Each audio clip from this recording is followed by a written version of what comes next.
when it comes to how crazy that is, I want to talk to you about the city of Whitesboro. Let's ask the city of Whitesboro how they feel about the concept of property taxes right about this point in time. So Whitesboro is a city in Grayson County. They've got a population of around like 4,200 people.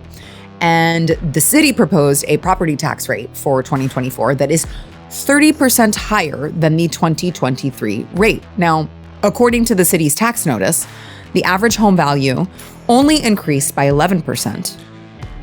The proposed tax rate is going to raise the average homeowner's tax bill by 45%. Make that make sense. You can't. Now, you may be thinking, well, they're not allowed to do that. They have to cap the increase every year, because they do increase every year, just like government spending at the federal level. They are going to increase every single year. They are going to find a way to spend all of that money so that they can continue increasing it every single year. So under property tax reform that was passed in 2019, city and county tax increases that exceed 3.5% automatically trigger a tax rate election so that you actually get to have a say in that. So that's pretty neat.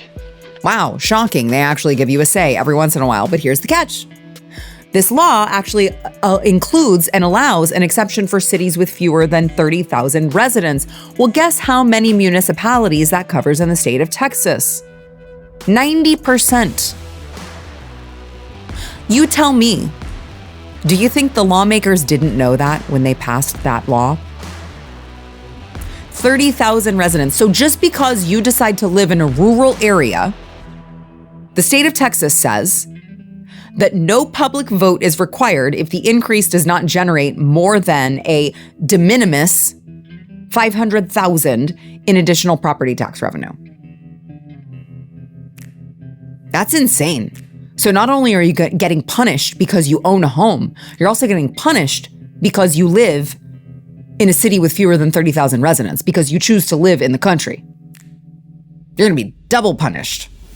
So you might not even get a say in how much more your taxes go up. So Whitesboro said, they calculated it, beep, boop, boop, boop, with their little calculators. They said that their proposed rate increase would not be high enough to trigger an election or to allow voters to petition the city to hold an election. So they said, well, it's not an addition of 500,000.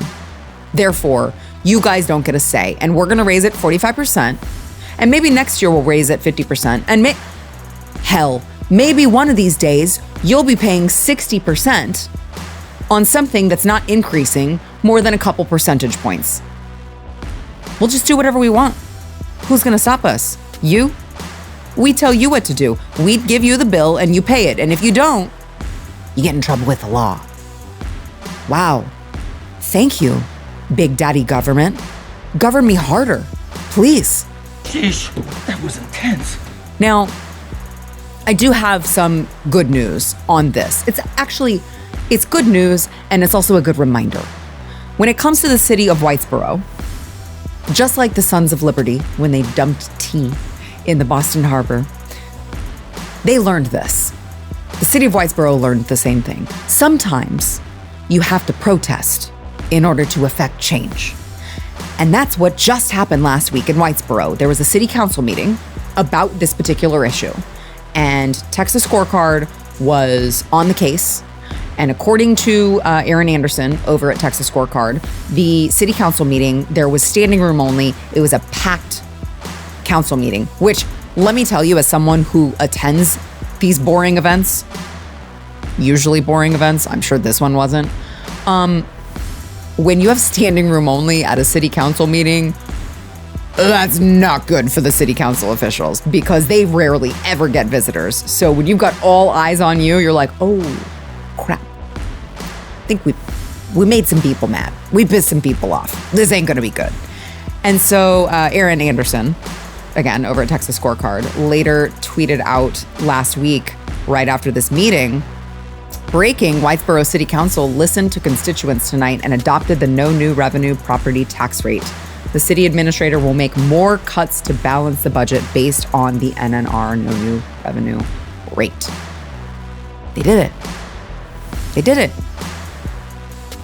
That's really all that it takes. Get active. Show up. Dump some tea in the harbor. Show these big government bureaucrats that you're not just going to go along to get along anymore. It's important, and it should be. So good on you guys, all of you over at Whitesboro who went and showed up and told these council members, absolutely not. You work for me, not the other way around. Good on you. It's a great lesson for the entire state of Texas, because let me tell you something. We need to keep that energy up when the legislative session begins in January. We're still waiting on meaningful property tax relief. Again, I talked about this, I don't know, a couple episodes ago, maybe. These people, especially these rhinos that are in office, they want to run around and take victory laps over some just teeny tiny little drop in the bucket of savings that they claim that they gave you. It's not meaningful property tax relief until I don't have to pay taxes on my property every single year, my home that I have been paying a mortgage on, that I have not sold, that I have not made any money on, until I don't have to pay thousands and thousands and thousands of dollars. And I say that, it's way more. I only said thousands 3 times. It's way more than 3 in a lot of Texas homes. It's a lot of money. To pay for what? Crap schools that are going to indoctrinate your children, by the way. So until I don't have to pay to own my home, which obviously means I never truly own it, we still need meaningful property tax relief. Okay? So remember the lesson that Whitesboro taught you. If you yell loud enough, the squeaky wheel gets the grease. And I don't know about you, but I'm not going to stop until we get it. Especially with the reputation that we want to have, we claim to have here in the state of Texas when it comes to taxes. Okay, put your money where your mouth is, quite literally. So who knew? Texas was in some ways just as radical as Kamala Harris. Now the question is, now that you have this information, what are you going to do about it? Join me in holding their feet to the fire, please.